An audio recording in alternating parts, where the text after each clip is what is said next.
चाहिए इसके विषय में। जब बच्चा जन्म लेता है, छोटा बच्चा रहता है, उसको कैसे संस्कार दिया जाता है, कैसे चलना है, कैसे खिलाना है, क्या बोलना है। इस प्रकार संस्कार बच्चों को बचपन से संस्कार दिया जाता है। वही संस्कार आगे चलकर के उसके जीवन में उस पर पल्लवित होता है। जैसा संस्कार मिलता है बड़े बूढ़ों से बच्चों को, उसी अनुसार बच्चे सीखते हैं, उसी के अनुसार उसका जीवन बनता है। वैसे ही विवाह संस्कार है। विवाह होता है, कई घरों में आते तो विवाह का नियम ही है दो, जैसे गृहस्थ जीवन हो या विरक्त हो। गृहस्थ जो विरक्त नहीं रहेंगे कुछ, तो उनको तो जरूर शादी विवाह करना ही होगा, अपने जीवन को बनाना ही होगा, तो विवाह करना ही पड़ता है। जो त्याग वैराग से नहीं रह पाते हैं उन्हें भी वैवाहिक बंधन में बंधना ही पड़ेगा। तो विवाह का जो संस्कार है, कई घरों से कहाँ से बच्चियों को ढूंढ कर लाते हैं, ढूंढते हैं। हमारी तरफ तो लड़के वाले लड़की खोजने के लिए जाते हैं, और इधर का रिवाज शायद लड़की वाले लड़का ढूंढते हैं। तो वैसे सब जगह का रिवाज है, तो अपने अपने अनुसार देखते हैं। तो उतना दहेज प्रथा भी हमारे तरफ नहीं रहता है। इधर सुनते हैं कि बिना दहेज के लड़कियों का शादी नहीं होगा, लेकिन हमारे यहाँ उतना परंपरा नहीं है दहेज का कि इतना दहेज दिया जाएगा। दहेज अपने अनुसार दिया जाता है। जिनके बड़े घराने में बड़े घर होते हैं, जो ज्यादा धनी मानी संपत्ति वाले होते हैं, वो अपने बेटी को जितना दे सकें अपने इच्छा अनुसार देंगे। नहीं, कोई मांगते नहीं है हमारे यहाँ कि हमें गाड़ी चाहिए, इतना रुपया चाहिए, इतना सोना चांदी चाहिए, वो कोई नहीं मांगते हैं।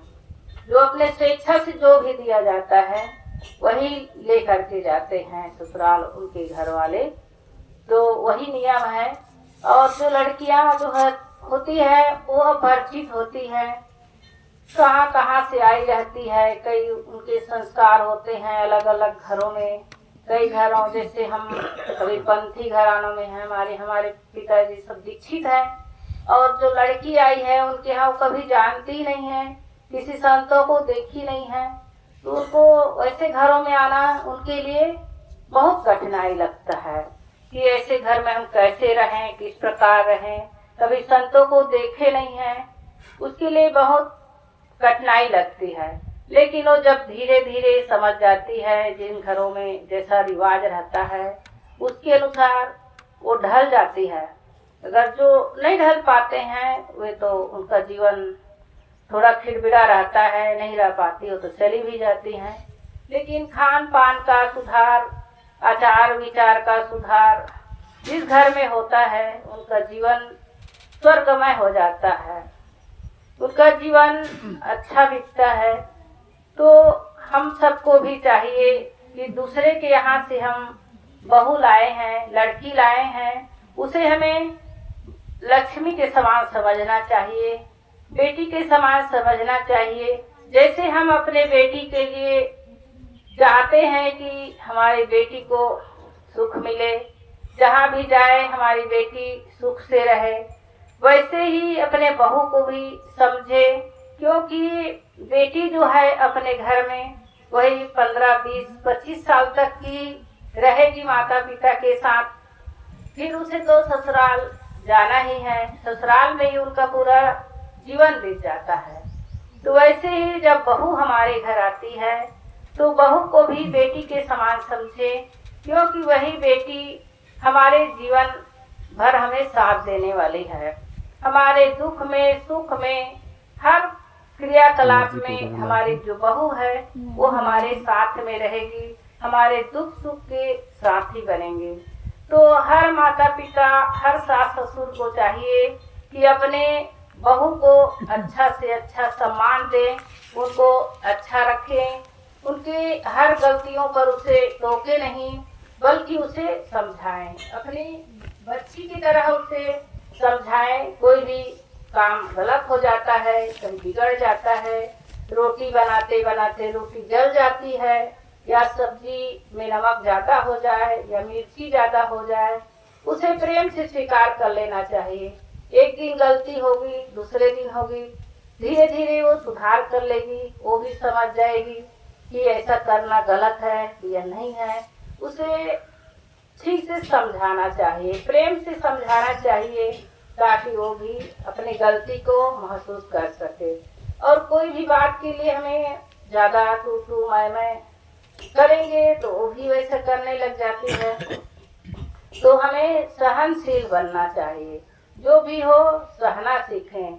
यदि हम सहन करेंगे तो हम जैसे बुढ़ापा अवस्था में हमें सहन करना ही है। कोई हमको कुछ भी कहे, बिना सहे हमारा जीवन नहीं चल सकता है। बुढ़ापा अवस्था तो परवस्था का जीवन होता है। बेटा बहू चाहे जो भी कहे से सुनना ही पड़ेगा, इसलिए हमें सुनने की आदत डालनी चाहिए। तो बहू को भी चाहिए कि बच्चों को, अपने सास ससुर को परिवार में अच्छा से रखे, उनके माता पिता के समान समझे। वो माता पिता को तो घर से छोड़ के, अपने माता पिता घर से आई है, अपने माता पिता को छोड़कर, तो अपने ससुर सास को ही माता पिता समझे, अपने देवर को भाई के समान समझे, और अपने ननद को बहन सहेली के समान समझे। अपनी देवरानी है उसे छोटी बहन के समान समझे, और जेठानी को अपनी बड़ी दीदी के समान समझे। तभी उनका घर गृहस्थी अच्छा से चल सकता है। तो घर गृहस्थी चलाने के लिए हमें प्रेम की जरूरत है। जिस घर में प्रेम का व्यवहार नहीं होता है, प्रेम से नहीं रहते हैं, वह घर नरक के समान हो जाता है। नरक स्वर्ग कहीं नहीं है, इसी घर में है। जिस घर में हम प्रेम से रहते हैं, एक दूसरे से मिल बांट करके खाते हैं, एक दूसरे काम को हम मिलजुल करके करते हैं, और भोजन करते समय सब लोग एक साथ बैठ करके भोजन करना चाहिए। कहीं कथा कीर्तन हो तो एक साथ बैठ करके पाठ पठन करें, भजन गाएं, वही घर हमें स्वर्ग जैसा सुकून लगता है। कई घरों में होते हैं, दिन को तो सब अपने अपने काम में चले जाते हैं, अलग अलग समय में अपना भोजन करते हैं, अपने ड्यूटी, दुकान पानी, धंधा व्यापार, खेती में चले जाते हैं, तो कोई बात नहीं। लेकिन शाम के समय जब सब लोग इकट्ठा हो तो एक साथ भोजन करें। ईटिंग मीटिंग एक साथ होना चाहिए। जैसे कोई भी बात व्यवहार हो, घर का काम काज हो, तो मिल करके एक दूसरे से सलाह विचार विमर्श करके करें, तो हमारा घर, हमारा परिवार बहुत सुकून से चलता है। लेकिन कई घरों में ऐसा होता है कि बच्चे को अलग, जैसे देवरान जेठान है तो अपने बच्चों को भोजन करा देंगे, देवरानी अपने बच्चों को भोजन करा देगी, जेठानी अपने बच्चों को अलग भोजन कराएगी, सास ससुर अलग खाएंगे, पति पत्नी अलग खाएंगे। तो अलग अलग समय में भोजन करने की कई घरों में आदत होती है। तो उसे सहज करके, समझ करके एक साथ भोजन करें, एक साथ कोई भी काम को मिल बांट करके करें। व्यवहार में कोई भी गड़बड़ी हो जाती है, कोई भी बात हो जाता है, तो एक दूसरे में मिल करके सुलझाने का प्रयास करें, एक दूसरे की गलती को आपस में सुलझाएं, तभी हमारा घर परिवार अच्छा सुंदर ढंग से चल सकता है। तो घर में जितने परिवार हैं, सबके साथ प्रेमपूर्ण व्यवहार करें, अच्छा मिल बांट करके काम करें, तभी हमारा गृहस्थी चल सकता है। सतगुरु कबीर साहब कहते हैं, ढाई आखर प्रेम का पढ़े सो पंडित हो, पोथी पढ़ी पढ़ी जगमुआ, पंडित भया न कोई, ढाई आखर प्रेम का पढ़े सो पंडित हो। संसार में हम देखते हैं कि पोथी पढ़ने वाले तो बहुत है, लेकिन जो ढाई अक्षर प्रेम का जो पढ़ लेता है, प्रेम को अपने जीवन में उतार लेता है, वही असली पंडित होता है। पंडित वही है जो अपने ज्ञान को अपने आचरण में लाए, वही पंडित है। हम को ही अपने जीवन में उतारें। साहब कहते हैं, जा घट प्रेम न संचरे, सो घट जान मसान, जैसे खाल लोहार का सांस लेत बिन प्राण। जिस घर परिवार में हम लोग रहते हैं, जिस घर जा घट प्रेम न संचरे, जिस घट में प्रेम का संचार नहीं होता है, प्रेम उदय नहीं होता है, वह घर का है शमशान के समान है। जैसे शमशान में हम देखते हैं कई मुर्दे होते हैं और वे आपस में कभी बात करते देखते ही कभी कोई बात नहीं करते हैं। चाहे अमीर मरता हो चाहे गरीब मरता हो, सबकी एक ही स्थिति होती है। उसको जब शरीर छूटता है उसे पलंग से उतार कर जमीन में लेटा देते हैं और उसे शमशान भूमि में ले जाते हैं और सबकी वही क्रिया होती है। किसी को जला दिया जाता है, किसी को दफना दिया जाता है, तो किसी को खुली जगह में छोड़ दिया जाता है ताकि पशु पक्षी चिड़ियों का भोजन बन सके। तो सबकी गति एक समान होती है, चाहे अमीर का शरीर छूटे चाहे गरीब का। तो इसलिए साहब कहते हैं, जा घट प्रेम संचरे, सो घट जान मसान, जैसे खाल लोहार का सांस ले बिन प्राण। जिस घर में प्रेम का व्यवहार नहीं होता है, एक दूसरे में बातचीत नहीं होती है, एक दूसरे में कला होता रहता है, घर में बहू बेटी हो तो एक दूसरे से बात नहीं करते हैं, मुंह फुलाए रहेंगे। कोई भी बात हो तो उसके लिए वे बातचीत करना बंद कर देते हैं। कोई भी बात हो उनके विषय में, कुछ भी गलती हो जाती है तो बात करना छोड़ देते हैं। तो वह घर क्या है, शमशान के समान है। जैसे घर में कई सदस्य रहते हैं, अब एक दूसरे से वे बातचीत नहीं करते, तो वह घर शमशान के समान है। जिस प्रकार से कहा जाता है कि लोहार का जो खाल का धौकनी होता है और उसमें जैसे धातु को तेज करने के लिए, जैसे हंसिया कुल्हाड़ी उसको बजाते हैं, उसको धार करने के लिए धौकनी से हवा देते हैं, तो उसको तेज करते हैं, हवा देते हैं तो उसमें आग अंगार तेज होता है। तो उसी प्रकार से मनुष्य है जो लोहार के खाल के समान है, उसका हृदय पोला है, उसके हृदय में कोई प्रेम ही संचार नहीं होता है, प्रेम उदित नहीं होता है, तो वह घर लोहार के खाल के समान है। तो हमें चाहिए कि जिस घर में हम रहते हैं, जिस परिवार में रहते हैं, सबके साथ प्रेम पूर्ण व्यवहार करें, सबके साथ मीठी वाणी का व्यवहार करें, सबसे हिल मिल कर रहें, तभी हमारा घर गृहस्थी परिवार ठीक से चल सकता है। कई घरों में नई बहुएं आती है तो वे सोचती है कि कई घर से खाने पीने के सामान आता है उनके मायके से, तो सोचती है कि मेरे घर का ही मेरे माता पिता भेजे हैं मेरे लिए ही, इसे मैं ही खाऊंगी या मेरे बच्चों को दूंगी। ऐसे व्यवहार नहीं होना चाहिए, क्योंकि जो सामान आया है उसे घर में मिल बांट करके खाएं, तभी हमारा गृहस्थी ठीक से चल सकता है। कहा जाता है कि एक बार एक घर में एक बहू आई थी और उनके पति दोनों थे, दो ही परिवार थे और वे दोनों घर में रहते थे। ऐसे संयोग हुआ कि उनके पति अपने ससुराल गया, तो ससुराल गया तो उनके सास जी थे, उन्हें लड्डू दिए, तो 9 लड्डू दिए थे। जब उनके ससुराल से आए उनके दामाद जी, तो उन्हें 9 लड्डू दिए, तो 9 लड्डू लेकर के आए तो दिए अपनी पत्नी को। तो उसकी पत्नी कहने लगी कि मेरे मायके से आया है लड्डू, तो मैं इसे 5 खाऊंगी। तो उसका पति कहता है कि मैं इसको लेकर के आया हूँ इसलिए मैं 5 खाऊंगा। फिर दोनों में ऐसा विवाद हो जाता है, दोनों एक दूसरे से फिर बातचीत बंद कर देते हैं। कुछ समय होता है, ऐसा हो जाता है कि वो बिल्कुल झगड़ा करते हैं, दोनों विवाद होते हैं और दोनों जने संकल्प लेते हैं, कहते हैं कि देखो जो पहले बोलेगा वही 5 खाएगा। तो फिर दोनों जने अब चुप रहे। दिन बीत गया, अब रात भी बीत गया, भोजन पानी बनाना खाना पूरा बंद हो गया। अब फिर रात हो गया, सुबह 8-10 बजने लगा। फिर कोई घर वाले, बगल वाले, उनके पड़ोस वाले देखने लगे कि क्या हो गया आज पंडित लोगों को, कि ये लोग दरवाजा भी नहीं खोल रहे हैं, कोई आवाज नहीं है, इनका शरीर छूट गया क्या, कुछ हो गया। फिर उनके घर के दरवाजे खटखटाए, नहीं खोले, तो उनके दरवाजा को तोड़कर गांव वाले गए।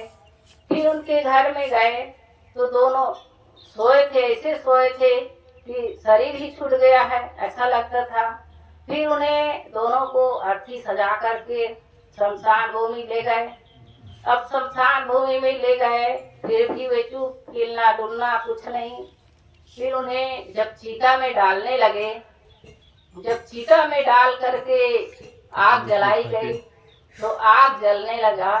तो जो बहू थी, पंडितानी थी, वो कहने लगी कि अब तो मेरा बाल पहले ही जलेगा, इसलिए मैं ही पहले जल जाऊंगी। इसलिए वो कहने लगी कि तुम ही 5 खाओ, मैं 4 खाऊंगी। और ऐसा संयोग था कि 9 लोग भी उनको शमशान भूमि में ले गए थे दफनाने के लिए, और वो लोग सब डर के मारे भागने लगे। कहे कि देखो भैया, हम लोग 9 ही लोग हैं, अब ये कह रहे हैं तुम 4 खाओ, मैं 5 खाऊं, 5 खाऊं, 5 खाओ। इसलिए वे समझे कि अब भूत ही है, भूत हम लोगों को पकड़ के ले जाएंगे।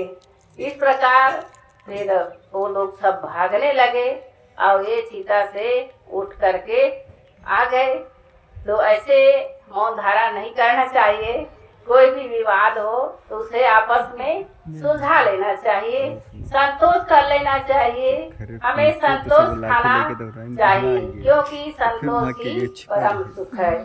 सब सुख से बढ़कर हमें संतोष सुख है। जो भी कमी हो घर परिवार में, माताएं भोजन बनाती हैं, कई सब्जियां भी कम हो जाती है, तो उसके लिए भी संतोष कर लेना चाहिए।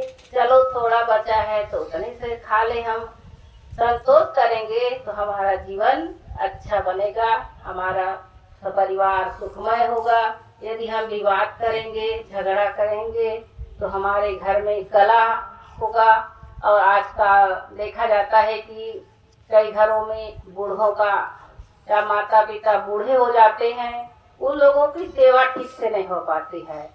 कई लोग होते हैं आजकल पढ़े लिखे बहुएं होती हैं, उनके सेवा करना नहीं चाहते हैं।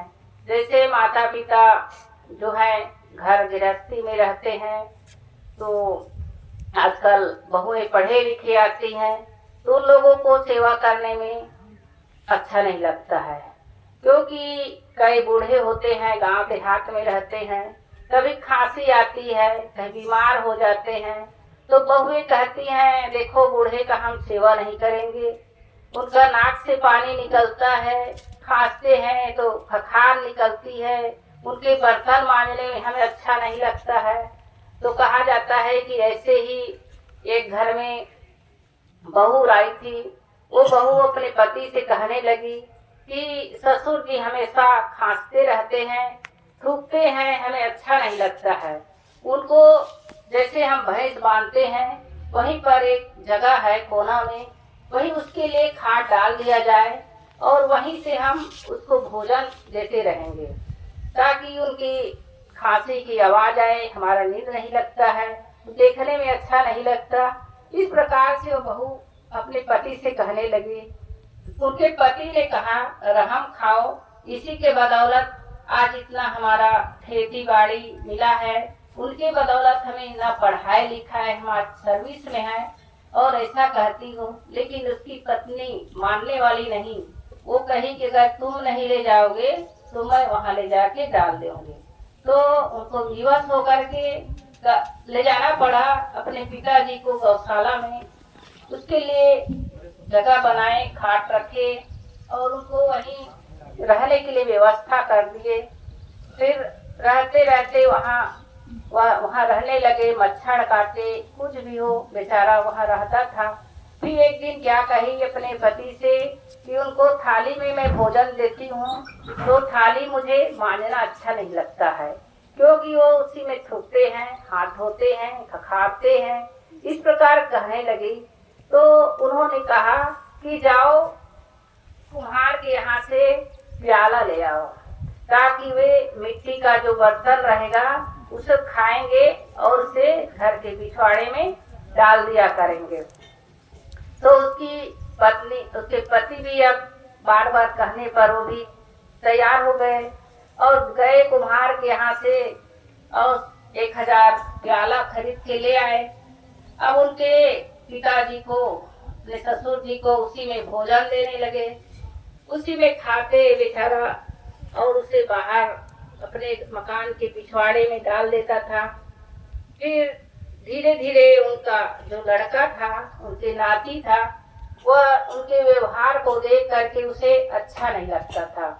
फिर उन्होंने सोचा कि पिताजी तो अभी पैसा कमा रहे हैं, सर्विस में हैं, पता नहीं मेरे माताजी बूढ़ी हो जाएंगे तो मेरे पास पैसा रहेगा क्या नहीं रहेगा।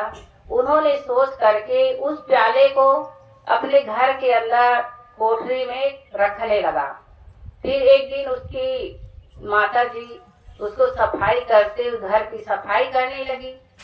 घर सफाई करते करते उन्होंने उस प्यालों को देख ली, जूठा प्याला इसको किसने रखा है इस घर में। तो उन्होंने अपने बेटे से पूछा कि बेटा, इस प्याला को तुम कहाँ घर में रखे हो, जूठा प्याला को। तो उस लड़के ने कहने लगा कि माता जी, जब आप लोग बूढ़े हो जाएंगे ना तो मैं पता नहीं मुझे सर्विस मिले या ना मिले, मेरे पास पैसा रहे या ना रहे, इसलिए मैं इसको इकट्ठा करके रख रहा हूँ। आप लोग जब बूढ़े हो जाओगे ना तो इसी में मैं भी आप लोगों को भोजन दिया करूँगा। तब उसकी जो माता जी थी, उनके पिताजी के होश आ गए, अरे भाई हम जो करेंगे वही हमें मिलेगा। इसलिए उन्होंने उसी दिन से अपने पिताजी को घर में लाए और उनका अच्छा सेवा सत्कार करने लगे, अच्छा थाली में उसे भोजन देने लगे। तो हमें भी चाहिए कि बूढ़े माता पिता को सेवा करना हमारा फर्ज बनता है। माँ बाप हमें कितने पढ़ाए लिखाए बड़ा किए, उनके उपकार को हमें नहीं भूलना चाहिए।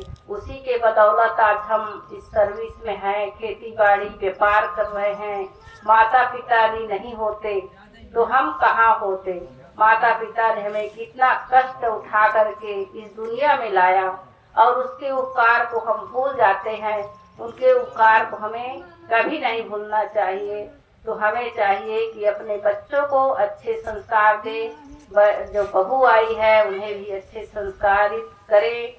जो घर में संत महात्मा नहीं आते, उनके घर में परिवार में वो जानते नहीं हैं, लेकिन अपरिचित जगह आई है, उसके लिए उसका पति ही सर्वे सर्वा होता है।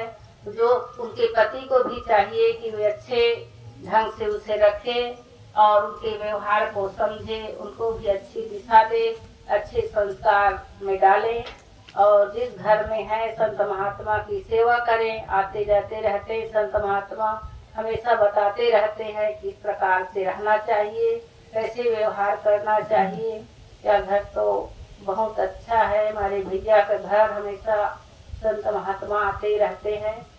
तो बस मैं इतना कहकर अपने वाणी को विराम देती हूँ। बोलिए सद्गुरु देव।